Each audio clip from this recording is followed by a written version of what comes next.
Hey, very pleasant good afternoon as we welcome you into a game week edition of the Lion Country Kia Goon and Ironhead show. And yes, the Nittany Lions are in actual, honest to God, game week preparations as Penn State travels to West Virginia on Saturday, a noon kickoff, as you heard the Deer Booch saying on late lunch, it is going to be a little on the warm side come Saturday. And so depth is indeed going to be a factor. Picking up on some of what Booch was talking about as well. Again, NFL teams, it is cut day. They're getting down by 4 o'clock. So during the course of our program, we may have some additional Penn Staters and will have additional football players cut throughout the league. One of the more surprising ones, at least to both of us, because I think we've been hearing the same thing, and I actually just read something over the weekend about how good of a camp Sean Clifford was having with the Green Bay Packers, but Sean Clifford has been waived by the Packers. I suspect he will catch on somewhere, but you never know. I think at some point, sometime this season, he'll be on a roster somewhere.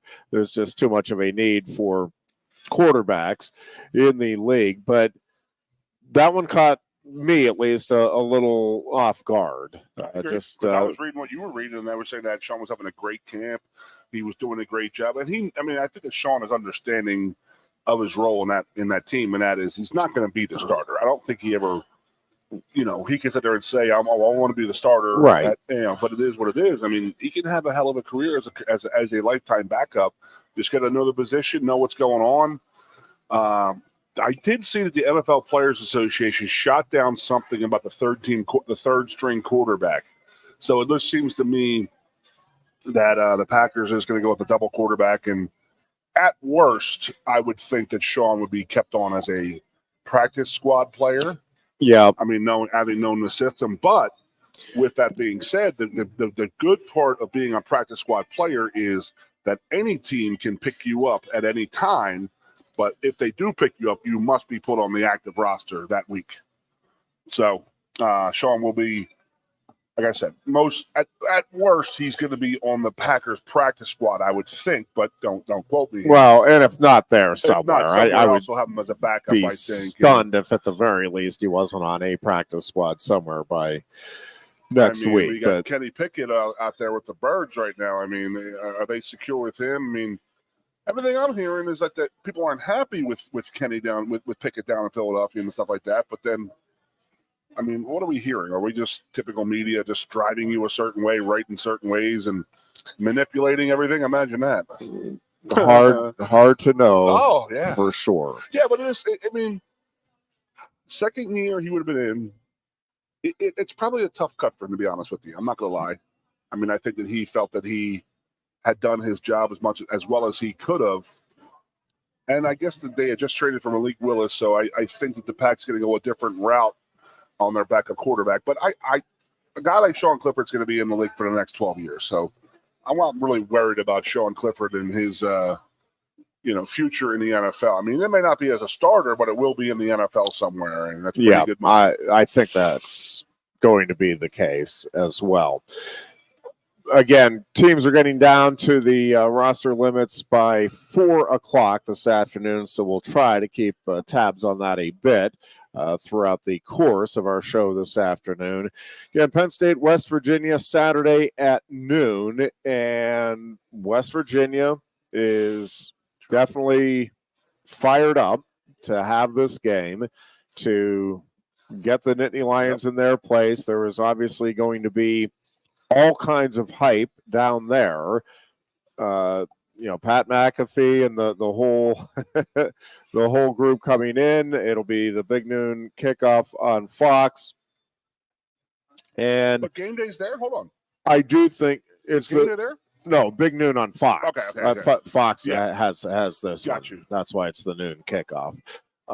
So this will be this will be quite the scene for Penn State to walk into. I just think, in addition to the depth, which Booch covered pretty well in the previous hour, which I do think bodes very well for Penn State. I just think when you look at really the depth across the board, that this is where your recruiting depth comes into play. Getting guys that can rotate in and not miss a beat or not miss much of a beat at the very worst, I think is going to serve Penn State really, really well for the upcoming season.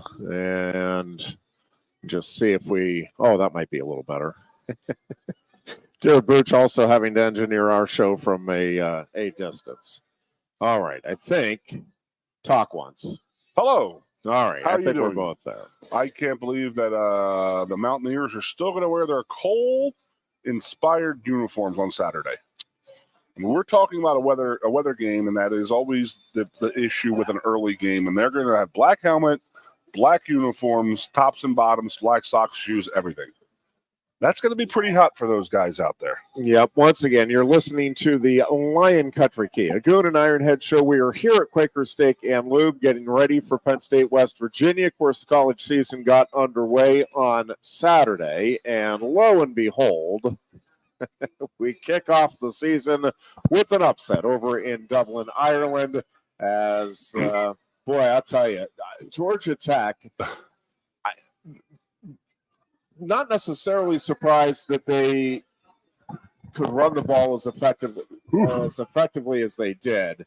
But my goodness, did they get the job done when they needed to on the defensive side? And that I did not think there was much chance of happening. I watched that game rather close. And Florida State's first drive, I said, this is going to be a long day for Georgia Tech. And what you just said was that's the truth of the whole thing. Well, honestly, so full disclosure, I did not see the game as it happened. I've gone back and watched most of it now, but we were on our way to. Trying to think, was Saturday when we went to Del Grosso. So we were on our way to Del Grosso's, and I'm listening to the game, and I'm telling Reggie, I'm like, oh man, because after both teams, Georgia Tech comes right back and scores. I'm like, I think Florida State's going to end up pulling away, but this game could end up, the winner could be in the 50s, the loser could be in the upper 30s. Yeah. And then, no, not so much.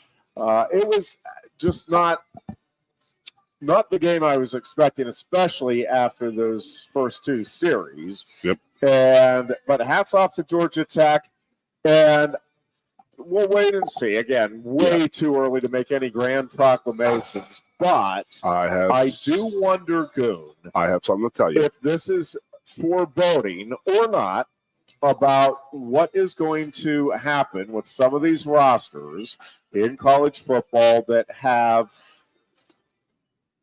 a bunch of transfers coming in.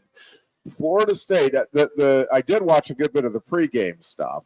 And most of the Florida State perspective was, hey, this is a team that, lost a lot of talent last year, but wow, did they replace it with really top-notch talent. And I think to a large degree that's true. But how well does that talent mesh? And, all of a sudden, this is such a different world. So Mike Norvell, who has, I think most people in the business think that this is a really good coach. I think he's a really good coach. Sure. But navigating this world of college football, when we say good coach, I mean, I think he's got good relationships with his players, and I think he's really solid at the very least in the X's and O's. I think most guys, if you are at the Division I, the FBS level of college football, you probably have a pretty good handle on X's and O's. Now, he's undefeated last year for a reason. Yeah, some guys are better than others, no question. But I think in addition to everything that's always been there, and recruiting right at the top of the list. I would put recruiting over the X's and O's. I mean, as long as you have a basic understanding of the Correct. play calling, getting the talent is 90% of the equation. And getting the depth, talented depth, is a big part. That's why I think expectations are rising for Penn State, but also why it is going to be really difficult for Penn State to crash the national championship party, because you look at the top end, the 5-star recruits, the high-end 4-star recruits, and the numbers that Georgia, Alabama, now Texas, Ohio State certainly get. And it's just, that's how you build a championship team. I think Penn State is knocking on the door. I think making some strides, but pretty consistently in that 8 to 15 range on the recruiting classes.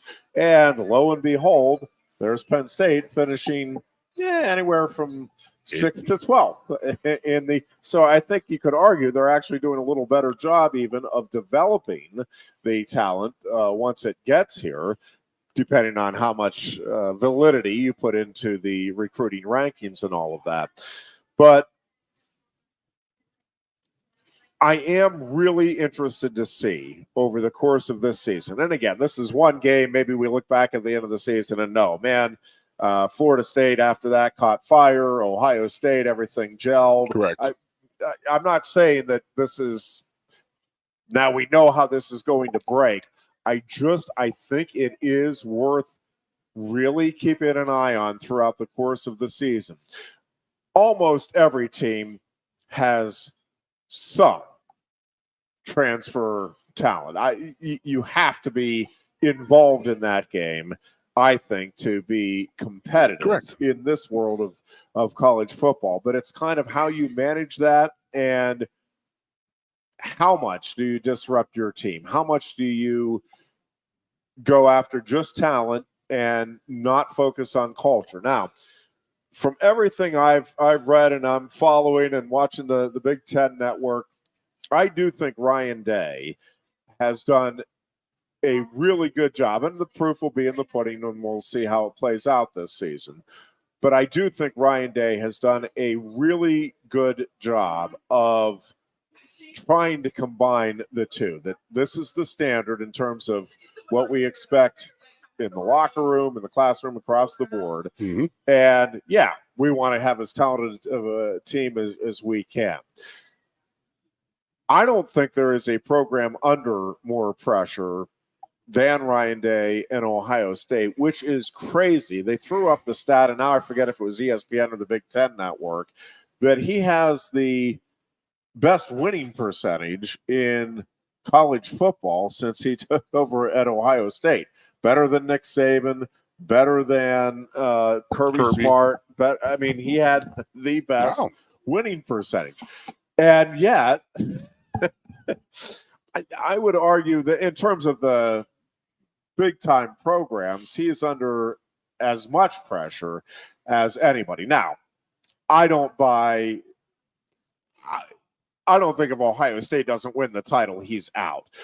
I do think he is going to be under pressure if he loses to Michigan and loses, let's say, to Oregon and doesn't get to the Big Ten title game and doesn't get to the semifinals. Then I think it is a very real conversation. Mm-hmm. I think even if he suffers, if Ohio State suffers a loss during the regular season, wins the Big Ten title, and doesn't at least get to the championship game, I think there's going to be a discussion. Now, I don't know. At the end of the day, I can't really fathom that they would say, all right, we're parting ways. I think that they would. Because I don't. Because, and we always come back to this, Goon, but who is it that you think is definitively going to go do a better job at Ohio State? And listen, I don't think Kirby Smart's leaving Georgia, even if Ohio State tried to throw more money at him. I don't know. I mean, who else would you throw out there that you're like, man, if that guy gets to Ohio State, look out. I mean, Then the answer is already there, and that's people who are looking at Chip Kelly. Yeah, I don't. And there's people out there who are. Do you think? I want to. We talk about like how they have to play this year because of what they paid, and I think that the pressure is so immense out there. Just the Michigan thing alone, but now it's Michigan Big Ten national title. I mean, that is I a just ton can't of imagine. pressure. You and I don't see it. I think at the end of the day, the people I know from Ohio State, oh my God, they are. But how much? But if you're Ohio State, if you're the administration and you're the AD, are you really going to look? Let's just say disaster strikes and they go 12-2 and lose in the quarterfinals. That qualifies as disaster in Columbus. Let's say that plays out. Well, Chip Kelly is part of that. But I get it. And I don't know that, like, do you really think that they see Chip would from look Oregon? At that? I think that they see Chip from Oregon, not UCLA. I just don't see that as any kind of a certainty that, they don't like Day as a person, I don't think. A lot of them just don't like him.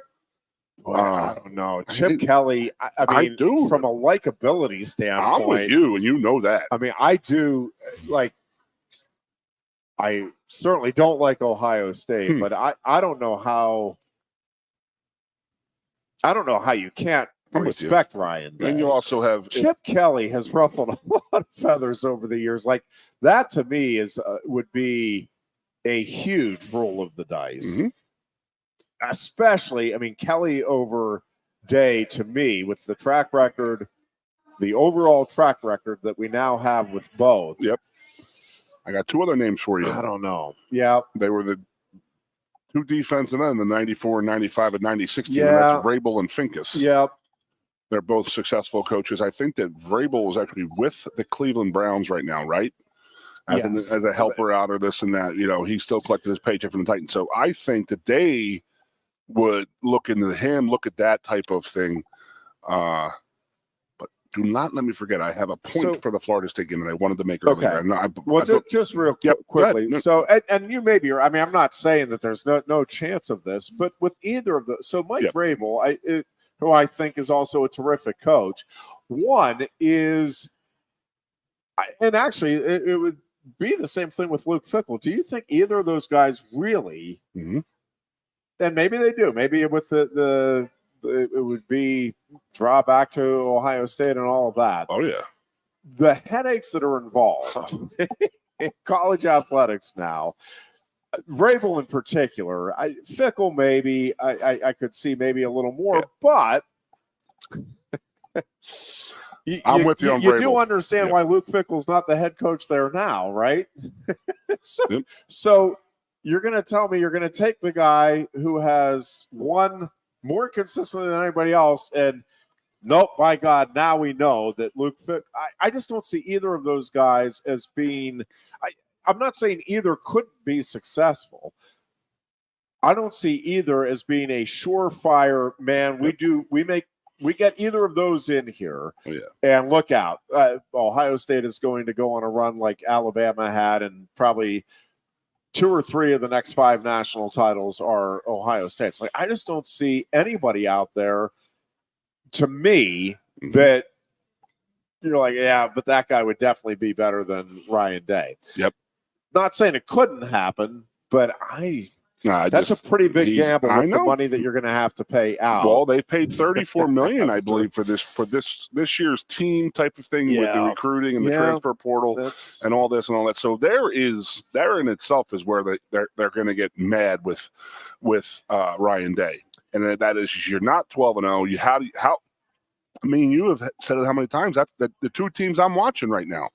Well, I could put Florida State on that watch now too, but I'm watching Ohio State and I'm watching Colorado to see how the transfer portal guys.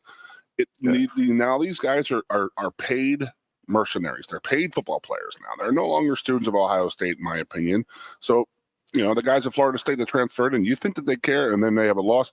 Now, In the old school, with only 4 teams going to the playoff, Florida State be out. But right now, they can still play and get in easy. Well, That's the difference in this year's with the 12-team setup. Yes.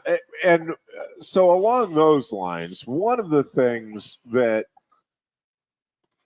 Oregon-Ohio State game is going to be built up, and rightfully so. It's going to be a fantastic early season tilt.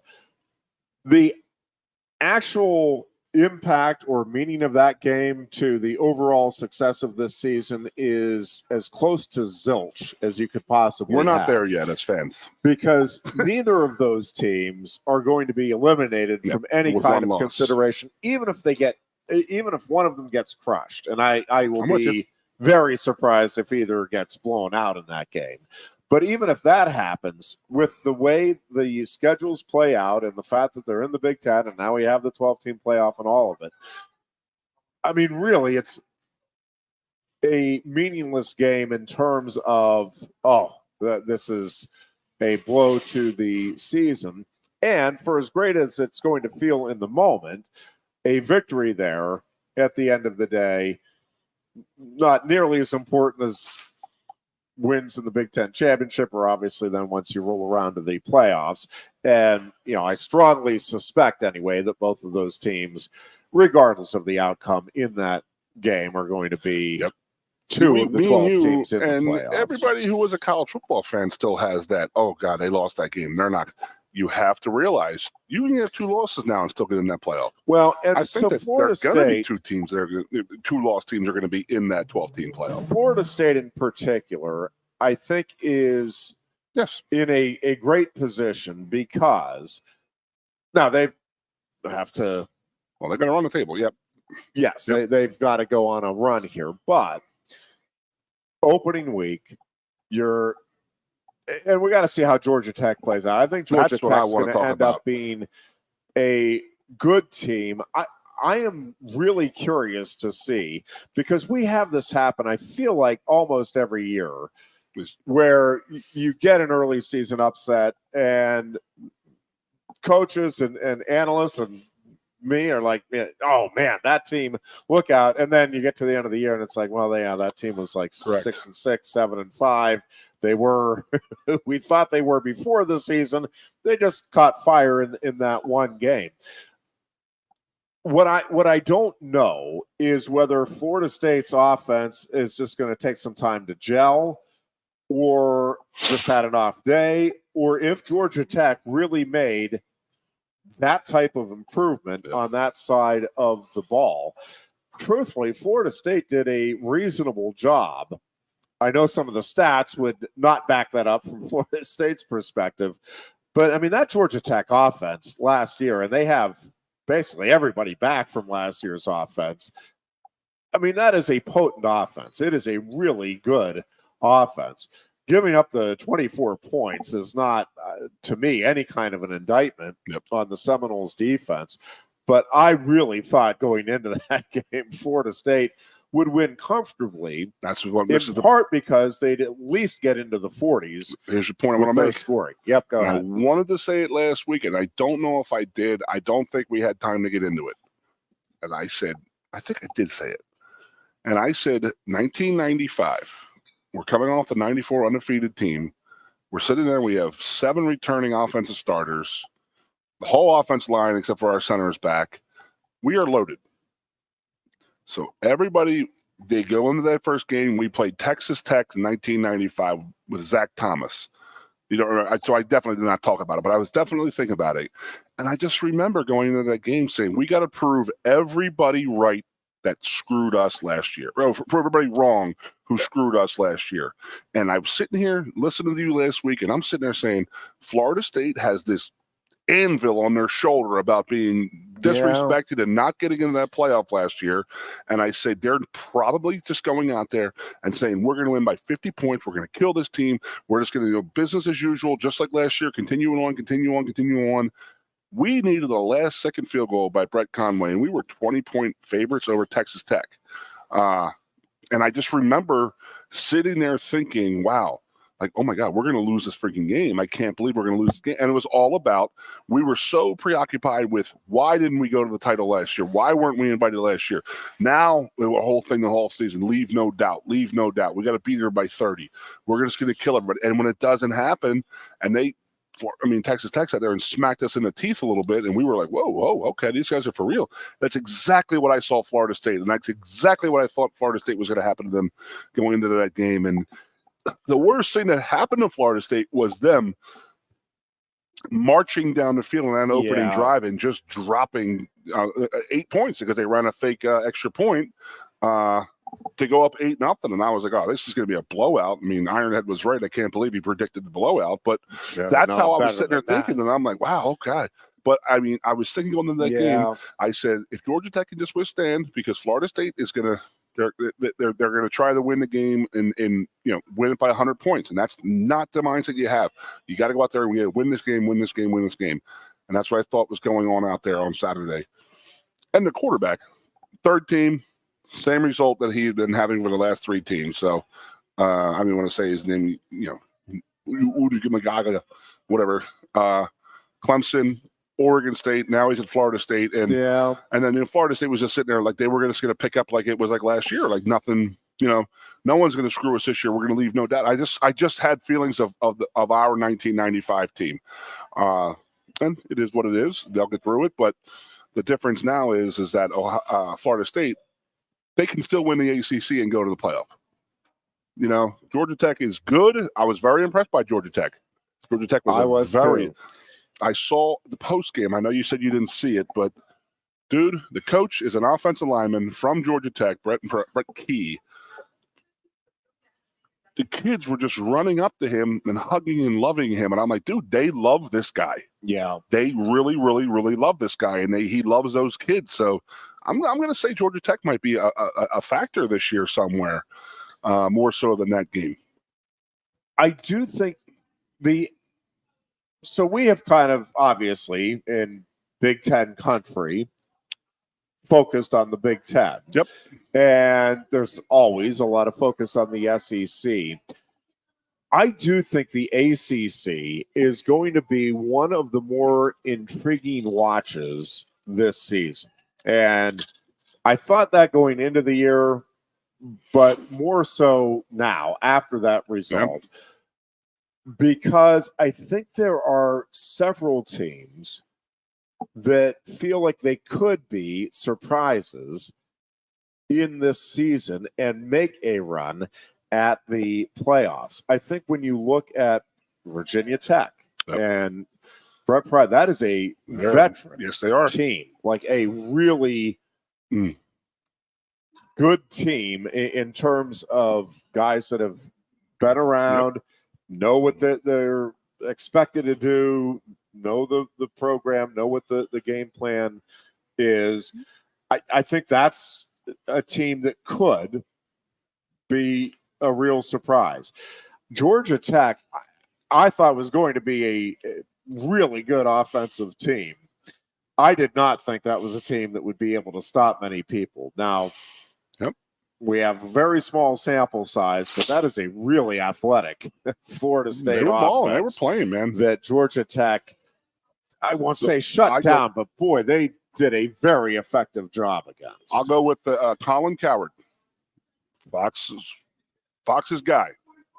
Opening 3 weeks of the season, always take the team that has the most returning starters.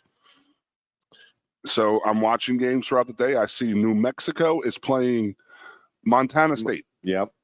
And the Montana State is a 1AA team, FCS, whatever they call it now. They're a 13-point favorite over a Division I school. And they said that New Mexico had 43 transfer kids on that team. So you bought 43 and you had to get rid of 43. Wow. That's 86 people. Jeez, I knew they had a lot. And then Montana was bringing back 17 starters of 22. And I looked at that and I was like, yeah, I'm going to give it to Colin Cowherd right now. I'm going to sit there and say, I think, watch this. Watch Montana State. They're going to win this game. I mean, just because of the Colin Cowherd, whoever has the most returning players, Penn State versus Ohio in 2012. When Ohio came into Penn State and beat Penn State. But we had more talent. We were completely out of gas and whacked out of our mind because of all the transfers out of here, but it is what it is. Senior laden team, a lot of returning starters early in the year. Colin Coward says, you bet them, bet them, bet them. But I watched that game, and it's exactly what happened. I think there's probably something to be said for that. That is unbelievable. That really is. And then, there's a team right there, New Mexico. That's our case study. If there's a team that has 43 43 transfer portal guys, you lose 2 games, and it's just like, are they just going to say, we're done? We're getting paid anyway, so what do we need to do this? Well, also, though, how much of that, and I don't know enough about that situation, but my instinct is that a lot of the guys that left were going for greener pastures. Hey, I've made my dues here. Yep. Now I want to play with the big boys. And it's like, well, we got to get somebody in to fill the roster spot. Now, I don't know that, man, but I don't know. Like, it's one thing. I mean, Colorado, to your point, yeah, it's a lot of guys that they targeted and wanted, right? Like, there's different ways. Yep. You can have 10 transfers and it be a raw deal, or 10 transfers and have it be the reason. They want a new coach. That's the thing. When you bring in a new coach, a lot of guys don't feel comfortable with the new coach. The coaches don't feel comfortable with players. They'd rather have their own guys. A lot of people can see the writing on the wall. So that's Bronco Mendenhall. They bring him in there. I think that's what happened. They had the mass exodus. Yep. Well, I do. Well, I'll tell you what. We'll take a break here. Right. Again, Sean Clifford. If you're just joining us, Sean Clifford was released by the Green Bay Packers. We'll try to keep you updated as NFL teams get down to the cut the rosters down here today by 4, and we'll try to keep you updated as best we can on that. Also, a few other things I do want to get into as the show progresses today, and we will do that. We will do score predictions. Rich is asking if he missed the predictions of the scores for the game. He just wants to know which way I'm going so he can put all of his money, bet the house the other way. Well, Witt's going to go West Virginia all the way, too. We will do that on Thursday. Thursday is when we will make our big predictions, score predictions for Penn State. Ears are going down, Whitmer. Ears are going down West Virginia. Ears down. We will take a break here. We are coming back with more from Quaker Steak and Lube in State College, our home away from home. It is a beautiful day. Come on down and watch all of this great football action throughout the weekend and throughout the season. Don't forget the all-you-can-eat wing buffet gets underway here at 4 o'clock this afternoon. Again, you are listening to the Lion Country Kia Goon and Ironhead show right here on Sports Radio 98.7 The Fox. Coast into fall with a new Kia from Lion Country Kia. Right now, get a 24 Kia Seltos for 5.25% APR for up to 48 months. A new Sportage plug-in hybrid at 0.9% APR. Check out our 23 Sorento hybrid for as low as 4.5% APR. And don't forget, all 2023 and 2024 Kias come with a 10-year, 100,000-mile limited warranty. Stop in and meet with one of our sales experts today and coast into fall at Lion Country Kia. We want to see you in a Kia. If you love wings, if you love rings, and all kinds of other tempting things, great times, great food, get to Quaker Steak and Lube. Get our Best Wings USA, signature sauces, mouth-watering appetizers, or any of our delicious award-winning lube favorites. Great times, great food, get to Quaker Steak and Lube. The Center Hall Farm Store has been serving Center County and beyond for well over a half century. A small family business, the Center Hall Farm Store specializes in animal nutrition and manufactures its feed fresh using local ingredients. Get the best in horse, cow, pig, chicken, and bird feeds. If you're not already a customer, stop in and see why so many of your neighbors are. The Center Hall Farm Store at 110 West Allison Street in Center Hall, or call us at 814-364-1393. The State College Spikes are hitting the field all summer long. Enjoy fun, affordable family entertainment as the future of baseball is on display in Happy Valley. Spikes games have something for everyone at the new look Medler Field at LeBron Park. From great giveaways to fantastic deals, from special appearances to plenty of fireworks, all the way through September 3rd. For tickets, call 814-272-1711 or get the schedule and buy and download at statecollegespikes.com. Ready to be part of something bigger? Come pave the road to success at Glen O'Haw-Baker and discover a career where your hard work and determination can build a bigger, better future. Our team believes we can build a stronger future together. Join us at Glen O'Haw-Baker, where we value teamwork on the field and on the job. Go to GOHcareers.com to apply. GOHcareers.com. And best of luck to all the Center County sports teams all season long from everyone at Glen O'Haw-Baker. With a Timber Kids savings account, you can start to save money, earn prizes, and teach your kids the value of savings. It's easy as 1, 2, 3. Building futures is what we do at TFCU. You really need to belong to a credit union. You belong at TFCU, Timberland Federal Credit Union, a credit union you can grow with. The Goon and Ironhead.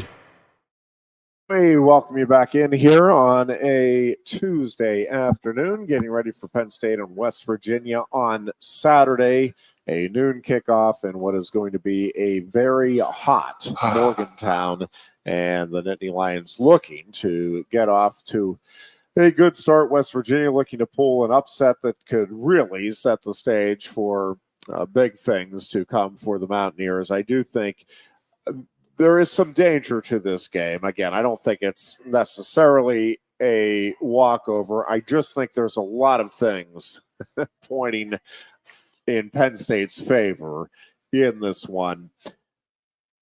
But I do think that the energy level that West Virginia is going to bring, like Penn State is going to have to match that or at least come close to matching it, and then be able to withstand if there is that initial wave by West Virginia, and just trust the process, if you will, with the old 76ers mantra. And that's a little on the coordinators. You know, we have new coordinators, so they better come out ready to rock and roll. I mean, they can't ease their way into it. So one of the reasons for my confidence in this game is exactly that, though. Yep, because do you not think that both of those guys, both sides of the ball, are going to be able to make adjustments if necessary? If it's like they come out there and, man, what we had game planned, West Virginia just has the answers for. Like, I trust both of those guys. It's like, oh, okay, well, we'll make this adjustment. We'll try this over here. I just, both of those guys are, Tom Allen has enough experience and understanding and a lot of depth on that side of the ball. I think Penn State will be able to make adjustments as that game. And actually, I think that's going to be one of the more intriguing things to watch, is because I do think West Virginia is a really good offense. God forbid, I'm going into this game, I'm thinking about it much the way I was thinking about the Florida State-Georgia Tech game going in that I thought Georgia Tech had a terrific offense. I also thought Florida State had a very good defense, and that kind of a wash there.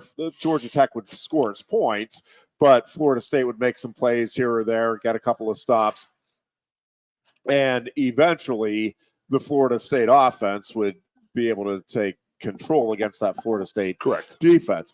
Going into this game, I'm thinking much the same thing. I do think West Virginia has a terrific offense, and I think they're going to, throughout the season, put up a lot of points.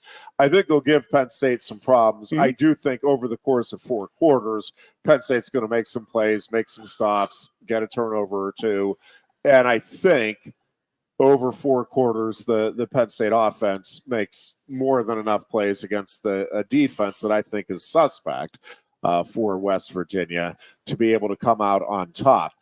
And I really think Penn State will be able to control the ground game. And I get it. They have 3 new starters on the offensive line.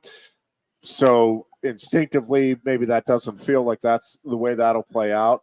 But I think the depth of that offensive line in this game in particular bodes well, because getting those guys, getting fresh legs in there, letting a guy be able to rest for 10 minutes, 15 minutes, get some water and watch everything on the sideline, then come back in and let the other guy, I think that is going to be significant. Yeah. Especially by the time the fourth quarter rolls around. Ken, I won't be shocked if this game is really close, or even if West Virginia has a lead at halftime. I will be very surprised if when they walk off the field in Morgantown, Penn State doesn't have a fairly comfortable win. Again, I'm not looking at 56-7 or anything like that. Don't predict it, Jeff. But I think Penn State, that original line that came out over the summer of about 12, that to me still feels about right. That 10 to 12 point range to me is where I think Penn State will end up at. It's down to 8.5. I know it. That's a lot of money on West Virginia there, boys and girls. So I don't know. I'm hanging my hat on Kotelnicki has played against West Virginia every time he's coached at Kansas. And has had a lot of success against them. I'm okay with that. He's not going to see anything out there. West Virginia's not going to go out there and reinvent the wheel. They're going to run their same defense they've had the last couple of years. But, again, they've run against Kotelnicki, his offense, so they are game planning for that. But I think the whole reason we brought Kotelnicki into Penn State, into the offensive coordinator, was his dynamic ability to get stars the ball. You put your aces in their places and you give them the football, let them make plays. And that is what I think we missed last year, and that is you have two elite running backs in the backfield. You can't get away from that run game. You got to get that run game going. Even if it's struggling, you still got to work on it. And yes, I know physically there is 3 new starters on the offensive line, but I'm not calling Dawkins a new starter. He's a 5th-year guy. He's probably played in 30 or 40 games already, so he's not a fresh kid running out there. So I'm okay with that.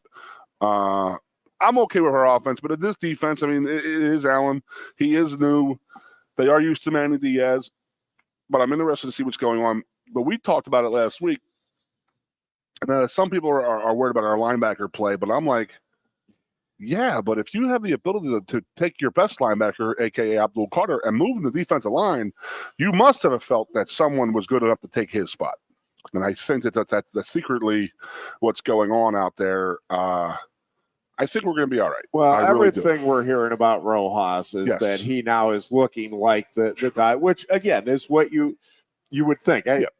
Second-year player. Joe Paterno and how many guys before and after him talk about that linebacker spot. No matter how good you are, you need to play instinctively, and you can't do that until you feel comfortable. And it's virtually impossible to feel comfortable right out of the gate in big-time college football. I believe it was 97. My last year was 95, so maybe 96, maybe 90. Whenever LeVar's freshman year was. Yeah. And I remember just sitting there watching it, and I'm like, oh, my God, who is this dude running down the field? He took Terry Killens' spot of this guy going down, a big guy running down and just blowing up the wedge. So I'm watching this 6'5", 240-pound linebacker run down the middle of the field. And then, you know what's funny is I told this story to a coworker of mine 15 years ago. He goes, I saw Shane Conlin do the exact same thing in 1983. Yeah. And I was like, what do you mean? He goes, dude, I couldn't. He was like our guy. We used to watch this guy 31 running in the middle of it and would just destroy people. Whoa, yeah. And then he goes, we're all waiting for him in the opening kickoff of the game. And we're like, what the hell? Where's 31 at? And he goes, oh, he was starting that day. So he had earned his way. But I remember sitting there in 97. It was either Aaron Gatton or Gino Capone, but they were playing ahead of LeVar Arrington. And you're like, LeVar Arrington is an absolute icon, a once-in-a-generation talent, this and that. He needs to be on the field. But the old man he didn't want a freshman coming in and jumping on the starting right away. He gradually worked his way into that. So Rojas, you could tell last year he was a true freshman. He looked skinny. He looked a little lost at times. But you could tell he had the natural instinct to go out and play football. And I think that he's been on campus now 18 months, 2 years. The physical transformation that he has had, you'll notice on Saturday. I truly believe that last year he was a very undersized, skinnier guy and this and that. And he's thickened up a little bit. And from what I'm hearing, making a ton of plays out there, which is exactly what you want from your studs. That is exactly what you want. baby. And I just think I think schematically the linebackers are going to be helped with Tom Allen. But I don't think I think the linebackers are better than what maybe some are thinking they are. And not just Rojas. I mean, you have two captains coming from that core. I think that bodes very well for what the team thinks of the linebacker play. And yeah, I don't have any concerns on the defensive side going into the season. Now, maybe some will rear their head as we go along, but I really don't. I think they're in really good shape in all three groupings on the defensive side of the ball. I'm totally jumping you here, bud. Yep, go ahead. Did you see how the captains were elected? Did you hear James talk about that last week? First time I ever heard of it, and it was pretty cool. Yeah. Everybody in the building had a vote. Yeah. I find that freaking awesome. Yeah. Because it's like, you know what? It's not just how you are on the field. It's how you are off the field. So if you have a secretary upstairs and this and that, and you're disrespecting her, or him, that's not captain material, in my opinion. You know? When he said that last week, and he didn't have to make that reference to, oh, well, you know, it's off the field. You put two and two together, but I loved how everybody in the building had a vote for captains. I really found that amazing. I am not going to throw anybody under the bus here, but I will tell you, and this is years ago now, so but there was a team on the Penn State campus, and I've gotten to know different staff up at the Jordan Center and just around. Sure. Rec Hall and Beaver Stadium. But there was a team. I had three different individuals tell me separately, and I wasn't asking. It's like, hey, a few of the players on this team, like the team as a whole, like they're not really that great in terms of the respect they give. But a few of the players, it wasn't just like one. It was like a few of the players are kind of really like go out of their way to be disrespectful. Oh. And they were talking about two custodial staff, to them in the office, not the coaches, and it's like, you're right. I mean, I do think that is I think it's a great way to do it by James Franklin. Yeah, I never heard of it before. I do think it is a big deal in terms of the caliber of person you are. And I just, I think it's a big deal. And I think it's something that most good coaches are going to emphasize. Hey, look at all the support you have here. Be appreciative of it. Be grateful. Show that gratitude. Don't just throw your towel at somebody that's going to be cleaning it. Take it over. Hey, thank you for doing this. It means a lot to us that you're supporting us in that way. And that show of gratitude also goes a long way. Absolutely, it does. Just as within anything in life. It's like, man, you want to do something for somebody that's appreciative of the work you're doing? Yeah, not so much with somebody that just takes it for granted or treats you as lesser than they are because of a job you have or a role you're taking for that day. So that I'm with you. I found it amazing, and I'm going to tell you right now, I think that more teams will pick that up. I think they will probably do that because you are representative of your team in your program in and outside of that building, on and off that field. Yep. No, I'm with you 100%. So I got a story. It's Goon time. Yep. Let's do it. So 94, 95, maybe starting in 93, we didn't have we had game captains. I don't think Joe was happy with how 92 was held, so he wanted to see who the leaders were. So 93, he realized that, like, okay, the KC, Kyle, that class that's above mine from 1990, they're some pretty solid leaders. And then you had the talent, which was the 91 class, which is us.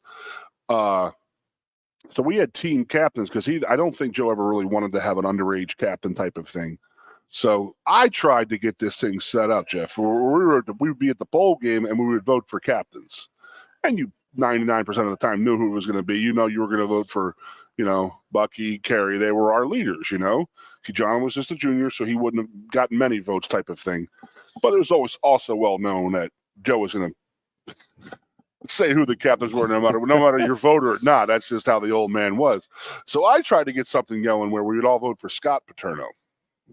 And I would just love to have seen Joe's face if there was 112 votes for Scotty Paterno to be the team captain over top it, or we all vote for Scotty, and then Joe names 6 captains, and we're like, wait a minute, where's Scott? So it didn't catch any, it didn't catch on, but I thought that was a good idea. So there's some Goon story time for you, bud. I like it. And anytime you can bring Scotty Paul into it, I'm all about it, though. Yes, indeed. Funny dude, man. Funny dude. We're watching the Bills and the Panthers again. NFL teams are making their roster cuts today. Sean Clifford, former Nittany Lion quarterback, released by the Packers. I was surprised by that one. Not surprised when the Steelers and Bills played.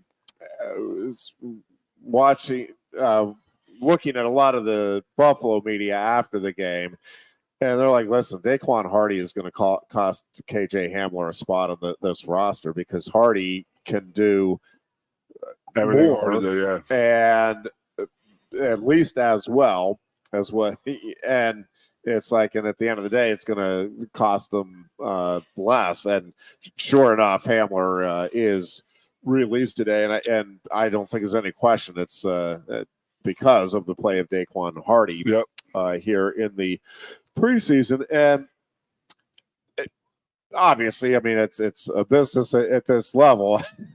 For Penn Staters, it's like you're back at the Jordan Center watching, David Taylor and Aaron Brooks, and you have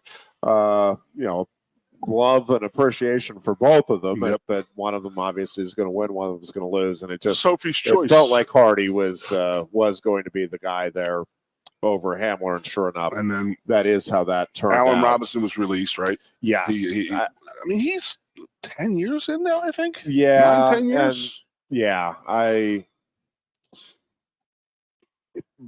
We may be at the end of the road with him. We'll obviously wait and see, and we'll hope he catches on if that's what he wants to do, for sure. But feels like that could be.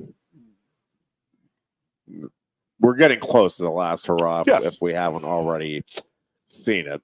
And again, we'll just trying to keep updated on all of the former Penn Staters being released today. Yeah. And those that are.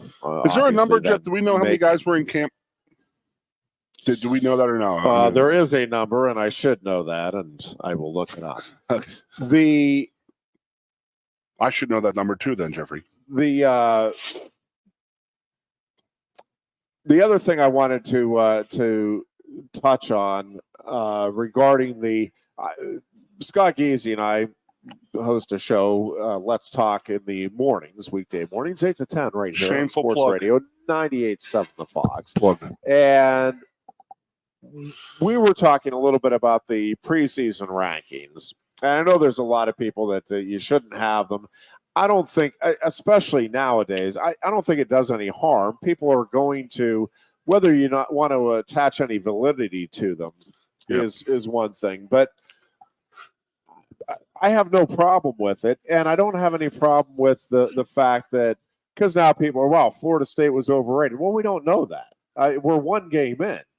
Well, yeah, but it was an unranked. Well, but again, maybe Georgia Tech should be ranked, and maybe Florida State by the end of the year will be ranked 8th or 9th. I mean, we have no idea how it's going to play out.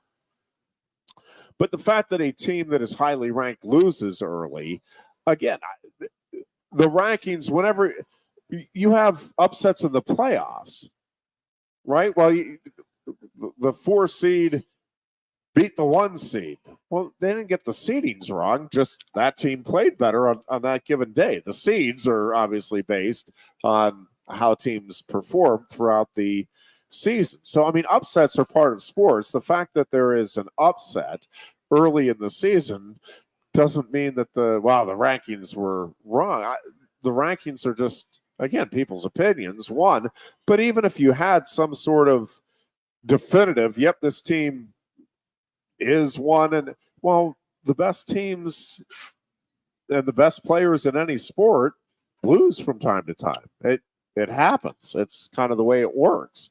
So I don't know. It just amuses me anytime we get a loss like that. It's like, well, yeah, see, I told you. Well, okay, but it's not like week one is the only time we have upsets, and it's not like we don't have upsets once we get to late in the season. Yep. Sometimes those are your biggest upsets because you do have now the evidence of how it's going to play out, and lo and behold, somebody has a bad day with the turnovers, or just another team plays inspired ball, whatever it may be. That's, again, the fun of how sports. Much, again, I go back to it, how many questions was Florida State and their coaching staff and their team being asked about being let out of that Final Four playoff last year? Well, they were talking constantly. Yeah, but the Florida All State fans have moved on from it. If you watched ESPN Game Day, because I thought for a while that they might still hold a grudge against Herb Street. Not at all. They clearly got over that. They love him, man. If you did not watch, every time Herb Street started to talk at all, I mean, it was a resounding chorus of so boos. You did get a little game day in? Yeah, I watched, I think, just about all of Game Day. Saban wasn't bad. He was just a little, he's Saban? got it in him. You know that, but he's just got to learn his way to get it out. Yeah, I thought I actually liked him on the set there, and I liked him better than some good insight. Lee Corso. I mean, that was getting real old about 3 or 4 years ago. Real old 4 years ago, and now it was still going on. So it is what it is. I mean, yeah, I like the McAfee thing to a point. I think where he's getting a little oversaturation of the ESPN market, but that is what it is. But yeah, I thought Saban was okay. I think that he'll get much, much, much better when he gets his way and stuff like that. His feel for it. But your boy Desmond Howard, man, he's just such a punk. I just never really dug him. Yeah, I'm with you, and I don't know if it's just I try not to. I really don't know if it's just my anti-Michigan bias that I don't. I think there are a lot of people that could bring a lot more to the set than Howard. Saban, obviously. I mean, how are you not going to take advantage of? How are you not going to sit there and listen to every word he says? Right. If he's offering up. I love McAfee. I'm sure there are people that are maybe tired of the shtick. I think he's terrific. I think he's extremely entertaining, extremely authentic, and that's a guy that's loving life. And I like watching and being around or feeling like I'm around. I mean, obviously, I'm watching on TV. I'm not actually around, but I like that energy. He gets all wound up and all fired up for it. I like that energy, and I think Herb Street is a staple of college football. It does a great job in terms of his preparation, and Reese Davis and Chris Fowler both have been truly phenomenal as hosts, and Davis is terrific. Yeah, if I had one, I think it all fits and works, and I like the different things that each brings to the table. I think they could do a lot better than Desmond Howard as the other analyst or panelist on that board. But again, I don't know how much of that is just a lot of what he says. I'm like, well, okay, that didn't really add anything to my understanding or knowledge. Whereas all of the other guys, I mean, Herb Street brings up some great numbers and figures, and I think has great perspective and insight. Again, McAfee, wildly entertaining, I think is spot on actually with a lot of his analysis too. And you were right with him. Saban. Well, yeah. You and McAfee absolutely were calling for Florida State blowing them out. Gonna handle them. Oh man, Georgia Tech's defense just can't match up, Goon. That's you can't talk like you got to talk like you're a Yinzer, man. Come on, just can't match up with them. That's all. Yep. But that was a fun. I'm off jealous. to a flying start. I watched the game with my wife, and I was like, "Damn it, I'm still freaking mad we didn't do that Ireland trip in 20. That was such 14. A good trip. Oh, that was. That was a fun trip. Yep, I'm sure it was. I am glad I did that one. I will say, watching that, I need to get back there. Really? Ireland is just a great, great country. There's just so much. It's a fun place, but there's a lot of neat things to see and do. Yeah, I'd love to get back there. We are going to take a break here. You're listening to WFXS, Pleasant Gap State College. We appreciate your doing so. This is the Lion Country Kia Goon and Ironhead Show on Sports Radio 98.7 The Fall. Coast into fall with a new Kia from Lion Country Kia. Right now, get a 24 Kia Seltos for 5.25% APR for up to 48 months. A new Sportage plug-in hybrid at 0.9% APR. Check out our 23 Sorrento hybrid for as low as 4.5% APR. And don't forget, all 2023 and 2024 Kias come with a 10-year, 100,000-mile limited warranty. Stop in and meet with one of our sales experts today and coast into fall at Lion Country Kia. We want to see you in a Kia. If you love wings, if you love rings, and all kinds of other tempting things, great times, great food, get to Quaker Steak Lube. Get our Best Wings USA, signature sauces, mouth-watering appetizers, or any of our delicious award-winning lube favorites. Great times, great food, get to Quaker Steak Lube.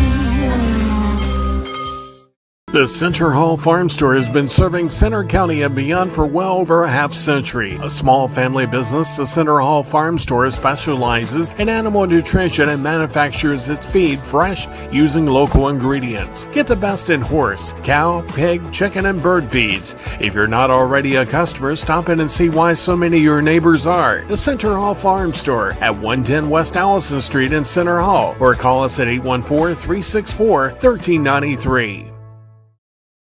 The State College Spikes are hitting the field all summer long. Enjoy fun, affordable family entertainment as the future of baseball is on display in Happy Valley. Spike teams have something for everyone at the new-look Medler Field at Leblano Park. From great giveaways to fantastic deals, from special appearances to plenty of fireworks, all the way through September 3rd. For tickets, call 814-272-1711 or get the schedule and buy and download at statecollegespikes.com. Ready to be part of something bigger? Come pave the road to success at Glen O'Habaker and discover a career where your hard work and determination can build a bigger, better future. Our team believes we can build a stronger future together. Join us at Glen O'Habaker, where we value teamwork on the field and on the job. Go to GOHcareers.com to apply. GOHcareers.com. And best of luck to all the Center County sports teams all season long from everyone at Glen O'Habaker. With a Timber Kids savings account, you can start to save money, earn prizes, and teach your kids the value of savings. It's easy as 1, 2, 3. Building futures is what we do at TFCU. You really need to belong to a credit union. You belong at TFCU, Timberland Federal Credit Union, a credit union you can grow with. The Goon and Ironhead. And we welcome you back in here on a Tuesday afternoon as we get ready for Penn State, West Virginia, again Saturday at 12 noon. And also keeping tabs on Penn Staters released today in the NFL. And I'm just going to say, while you're looking it up, it is the worst day as a player. It truly, truly is, because I think it's a tough day for coaches, teammates. I mean, those that are making it that's some tougher than others for sure. But so the list we have right now: Jonathan Sutherland and Allen Robinson, both released by the Giants. Adrian Amos by the Jaguars against KJ Hamler by the Bills, Sean Clifford by the Packers, Mitchell Tinsley and Tariq Castro Fields by the Commanders. Is the list, at least that I have to the moment. And a couple of other things. Pat Kraft getting a contract extension through 2032. Great job. Have seen people complaining about the money, and it is a lot of money. The initial contract, the base salary was $750,000.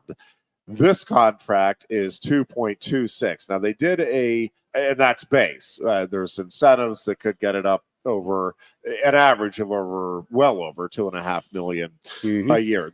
There's a few things in play, and listen, it is a lot of money. And if you are of the perspective that, listen, this is a societal problem, we're overvaluing sports, I can agree with you to some extent.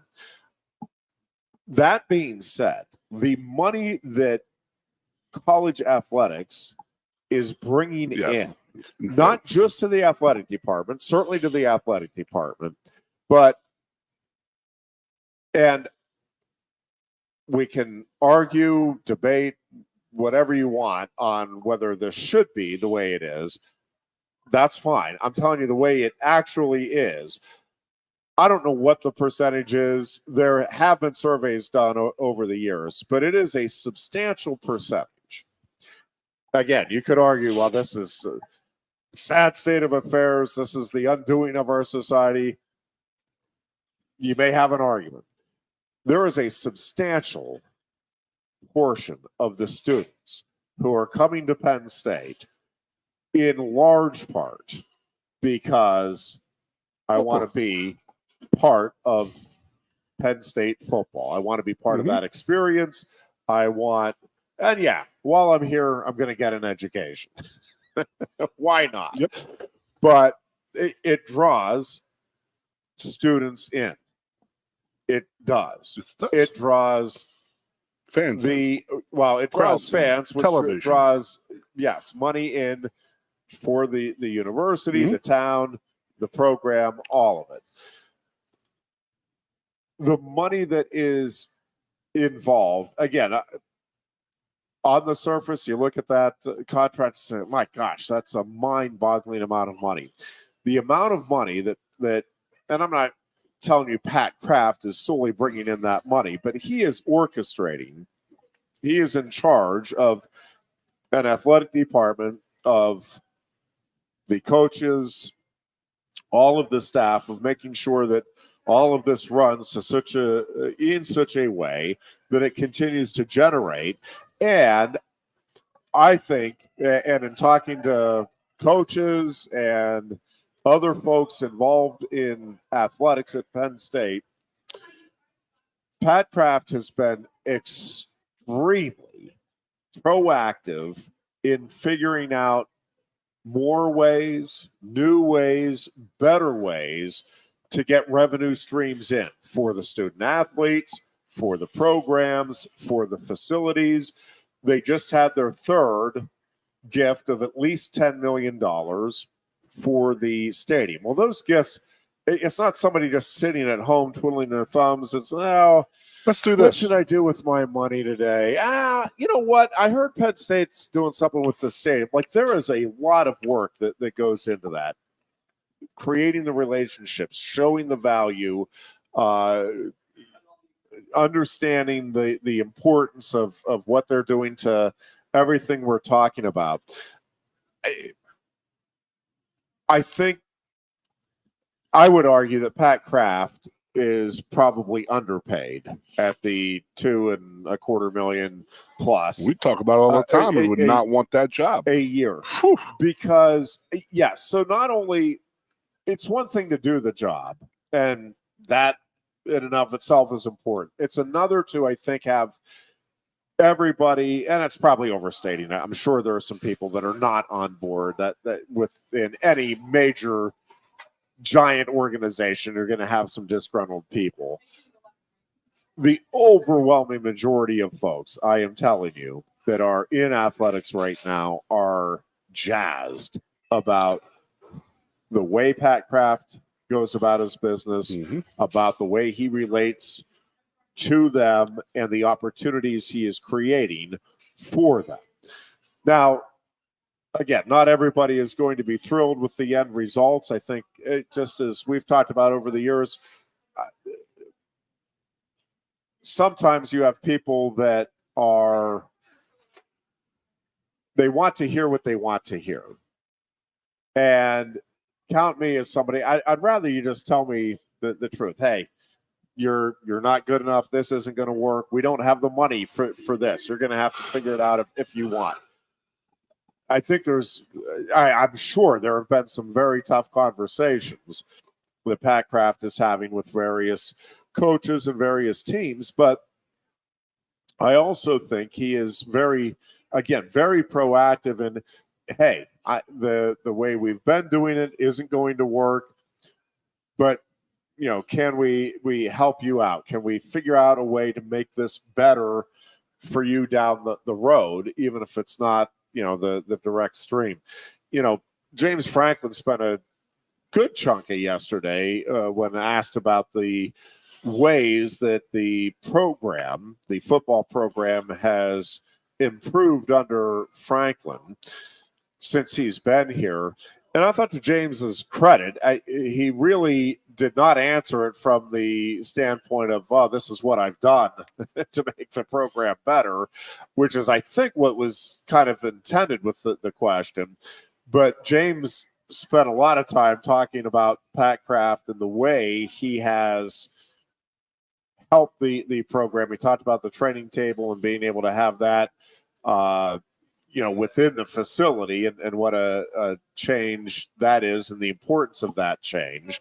And the training table thing, I had not heard of. Again, I haven't been on the beat in a while, so I just missed it. If that is something he's been talking about publicly before, I missed it. If it was an internal thing, it was obviously something that was a sore subject for him before getting this through. But there's been a bunch of things and he went down some of them, that the program is in better shape. Obviously, you have the stadium renovation and all of that. So I think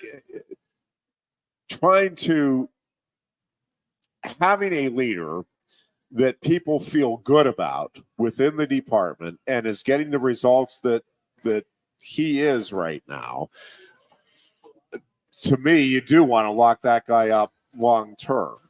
And while it seems like a lot of money, and it is a lot of money compared to, and this is the thing, Penn State fans, I think, just need to get their heads around it. You can't both go out on the cheap and, man, we don't want to spend this kind of money, and expect that you're going to be competitive. It's just not the way it works. And if you are going to be competitive in football and competitive in all of the other varsity sports that Penn State has, it requires an investment. It now requires an investment in the student athletes themselves. It requires an investment in the facilities. It requires, well, all of that is, again, it doesn't just happen. It's figuring out, yes, forging relationships with fans and teams. Boosters teams. Yes, but on the money front, it's getting folks that will donate, but also, hey, how can we create opportunities for everyday fans who don't have the millions of dollars to donate and help out, but they want to feel like they're part of this? Mm-hmm. Can we do something? And, some of it is with the NIL events that they're doing now with a bunch of the teams. That opens the door for some people that don't have the door opened to, the millions of dollars in donations.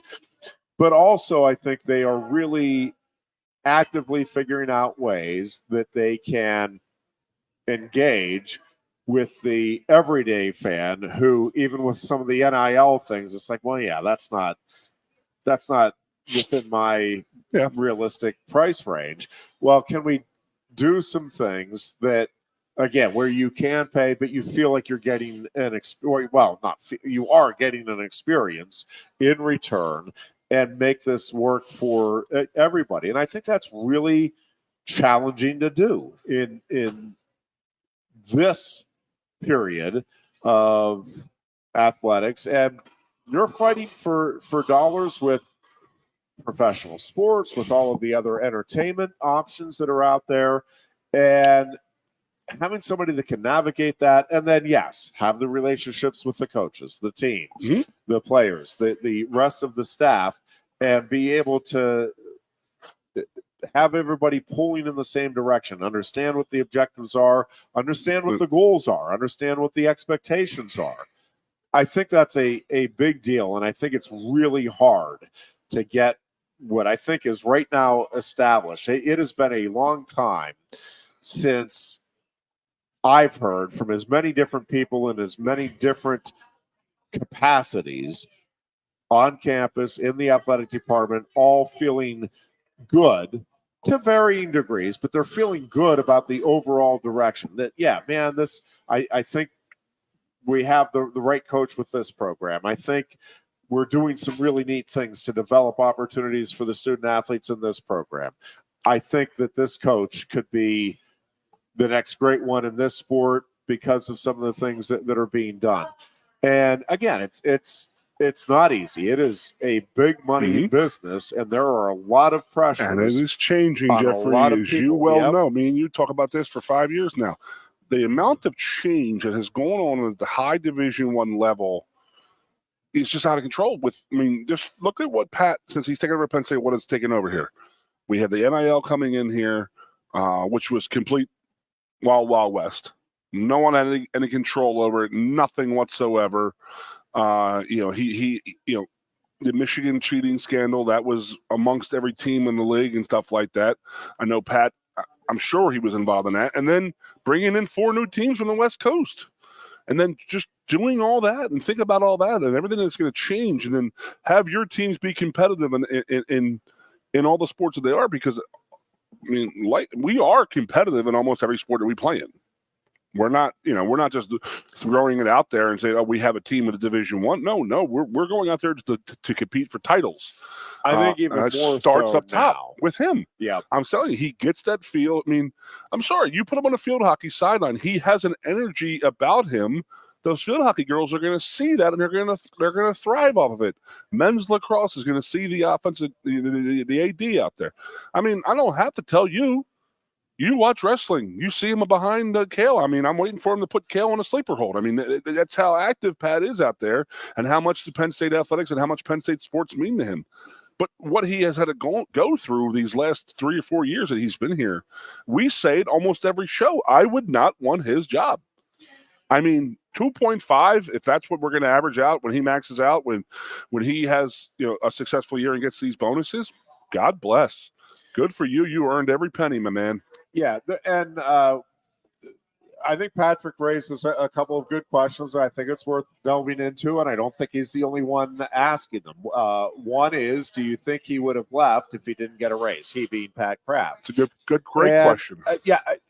To be honest with you, I really have no idea. I don't know if that's what sparked this conversation, that they got word, or that Pat let it be known. I don't know. I just have no idea whether or not somebody was reaching out and seeing what he was doing here and thinking about putting together an offer. So I'm no help there. I don't know if that is something he was considering at all or not at all. I will say this, and I'm with you. It is a substantial, again, the numbers 2 years ago, the numbers have gone up so much. Yes. So there's a couple of things here. It is a huge raise, and that's the second comment from Patrick is, I like him a lot, but that raise is not called for. So this is what I think it's an interesting discussion, and I think it's a debatable point. I don't think I'm necessarily you don't know what you're talking about. He absolutely does deserve it. And I do think whether or not he would have left, I think is a fair question to ask. Like, It had to come from somewhere, and I don't know what that kind is. of money. Well, so they did do and I don't know if this was the board that put this together. I'm kind of under that impression, but they hired a firm to study the comparable athletic departments and what the pay is there.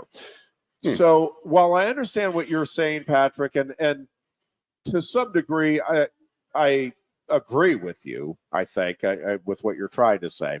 I also do think there is some merit and value. And, let's just get away from athletics for a second. Let's just, you are a vacuum cleaner company, and you have a salesperson who you thought was going to be pretty good, and you paid them very well. Starting salary was more than what most make. But after a couple of years, the vacuum cleaning industry completely changed, and this salesperson just kept taking everything up a notch, and the money coming in for your company is unlike anything you've really ever seen. Well, do you necessarily look at it and say, you know what, we're just going to bump them up a little bit? Or you say, no, you know what, this was a very special talent. Look around the industry. These are what the very top are getting. We don't know if he's, I don't know if he's talking to anybody else or not, but we just see the value in him or her. And man, we just want to retain that salesperson. We're going to pay top dollar just because we know that's the value that they bring. I think there are circumstances where it isn't necessarily that somebody comes and asks you or somebody demands or anything like that. It's just you look out at the landscape. It's like, man, this feels really good. This is a really good match. And we're looking at the comparable figures that are out there. And again, this is, I probably beat this one to death, but James Franklin just gets, so many times I see the criticism, man, we're paying him all this money and he's not beating Ohio State. Well, you're not paying him Ohio State money. You're not putting the money into the stadium that Ohio State is putting into the stadium. You're not paying the assistant coaches. What Ohio State is, well, yeah, but we need to beat them. You're not getting the recruits. It's coming, buddy. Well, but my point is, you can't keep. I mean, you can. It's America. You can have your opinions. Realistically, I think it is ridiculous to say that, man, James Franklin has to be at Ohio State, and he has to do it while we're paying him and his assistants and providing the facilities at a lesser rate than the one team that he can't beat, the one program that he is consistently, and by the way, consistently doing better than any other program until Michigan over the last 3 years, any other program in the Big Ten. Again, it's not like there's a program out there that, man, James Franklin needs to be more like who? Mike Loxley, Kirk Ferentz? Well, no, none of them. Brett Bielema?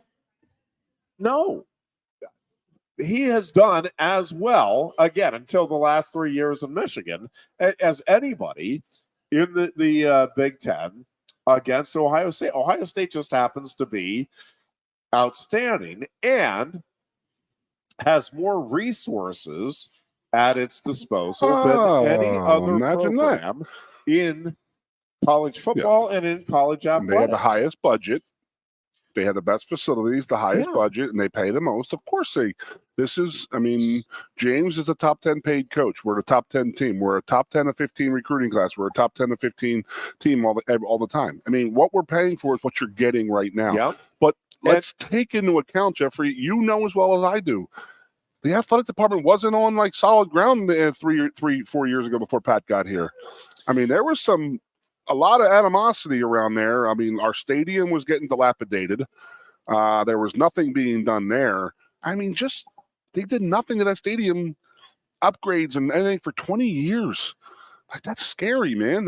To think about that. And I mean, $700 million is nothing to shake a stick at. I'm not going down that road with you, but I mean, to get that deal done and get that moving in the right direction, he has really planted his flag in State College and just really righted the ship, in my opinion, athletic department-wise. I just think there was a lot of disarray, a lot of distrust, a lot of animosity amongst all the coaching staffs, this and that, the players, the coaches, the teams itself. Now, I think everybody's on the same board right now. We're all in the same boat right now. We're all rowing in the same direction. How's that sound? And I think Pat is the guy who's doing that, and he has navigated through some crap, man. I mean, I'm like, again, we just say, you just say, the NIL itself. Like, we're going to look back on this thing 20 years from now and say, what in the hell was going on then and there? Like, we released that. I mean, and then it was like, how can we get this genie back in the bottle? It's never going to go back. So, okay, it's out there, but you got to control it now. Now you got to just keep it under control. And I think Pat has done that very, very, very well amongst this athletic department. And I think he's looked upon by other Big Ten athletic directors and athletic offices as a leader of the in the athletic department world, in the AD world. Yeah, and there are some other things that I do think don't get the attention that are very important. The additional resources they have provided for mental health for the student athletes in this day and age is such a hot button issue in this world, and Penn State is in the forefront of it. That's not what we normally didn't do, that type of stuff. No, and Pat. I mean, I still go back to the first time we had him on our show, Goon, and I mean, I was just asking him an open-ended question about what your priorities are, and I really was. I mean, I didn't lead him in any direction. Yep. I was expecting him to. We've got to get either the financial thing figured out and, how we're going to manage that, or coming out of COVID, just need to make sure that we have all of our ducks in a row with in terms of the medical practices and all that. But, I mean, he flat out says mental health. You're looking at coming out of the pandemic, and with all of the pressures now that we're putting on young people, like we have got to make sure we are providing the I never thought about proper mental health opportunities for people to get help if they need it. And what you just said just struck me in my head right there. Well, and mental health, my wife runs a foundation locally, and I've learned a lot and had my eyes open. But I think sometimes people misconstrue that too. There are people that are at the extremes, just like physical health. I mean, we have a friend who just had his leg amputated. There are people going through, life-threatening diseases, fighting that right now. There are people with paper cuts. Well, it's the same thing with mental health. Like, it's not everything is a crisis that needs addressed, but you're trying to address it, right? If you're having high cholesterol, you want to do something to get that cholesterol down so that you don't get to the crisis mode. Well, it's the same thing. Mental health, you can, just like physical health, you can be somebody, well, no, I don't have mental health issues. Well, that's great to this point in your life that you haven't. But you probably actually have. It's just been, again, a small degree. You knew how to handle it. You navigated it fine. But, I mean, everybody at some point, you're going through stress. You're going through grief. And depending on the timing of all of that, like, you can be, again, perfectly fine, no problems, and all of a sudden you lose your job, you're getting a divorce, you lose a parent, whoa, gee, man, I can't, my head is not in a good place. Well, you need resources to help you with that. And again, the resources could be just, hey, here's something to do if you're feeling stressed today. Squeeze a stress ball. Maybe that's what you need. Maybe it's just a little breathing exercise. I need 10 minutes Maybe that's what you need.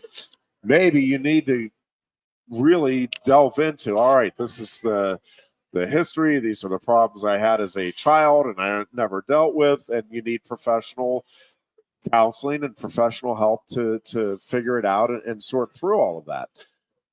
Regardless of what it is that each athlete, in this case, each person needs, right? You want to have those resources provided. And I think, Penn State is at least trying to get in that direction and trying to meet those needs. But again, that's just one component. I think it's an important one.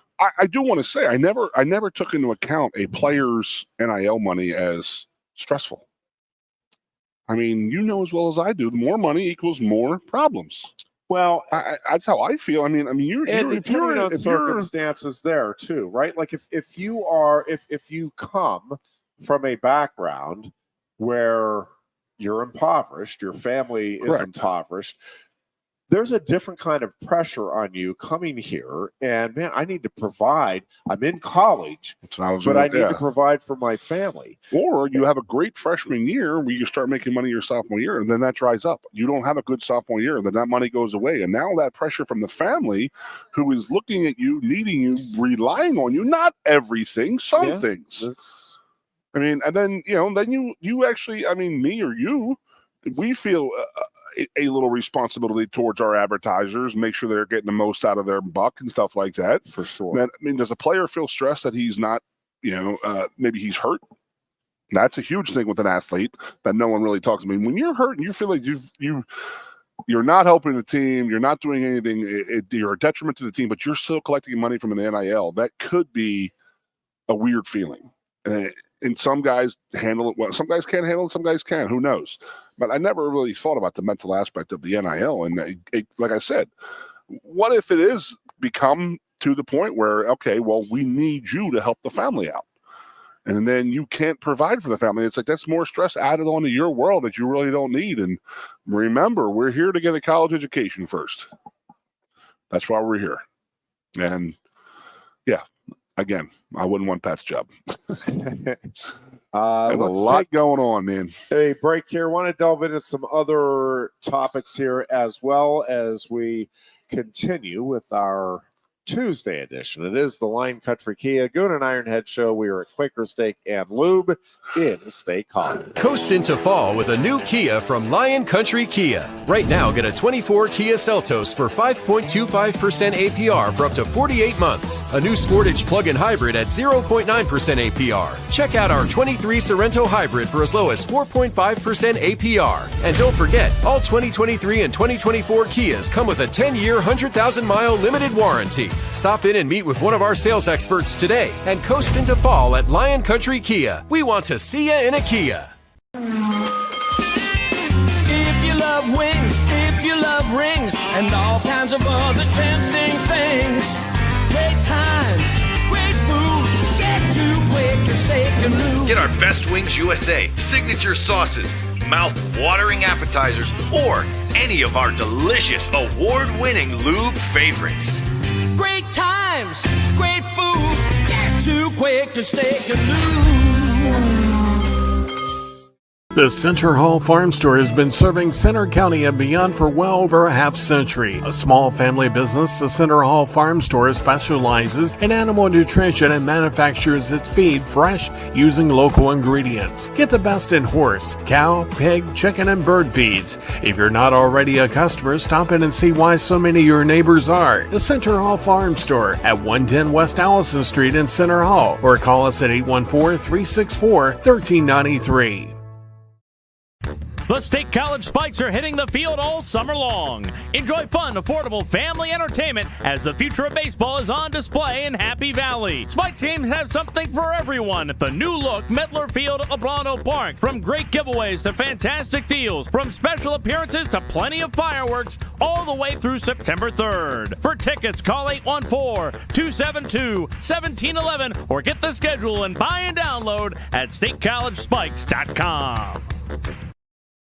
Ready to be part of something bigger? Come pave the road to success at Glen Baker and discover a career where your hard work and determination can build a bigger, better future. Our team believes we can build a stronger future together. Join us at Glen Baker, where we value teamwork on the field and on the job. Go to GOHcareers.com to apply. GOHcareers.com. And best of luck to all the Center County sports teams all season long from everyone at Glen Baker.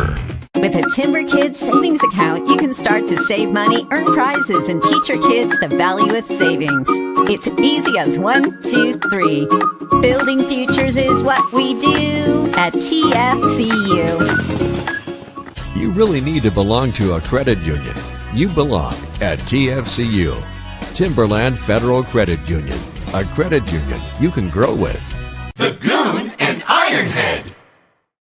It is game week here in the Valley of Happiness. Penn State, West Virginia on Saturday at high noon. And the Nittany Lions go in as 8.5-point favorites, at least at this stage. That has come down about 4 points over the course of the summer.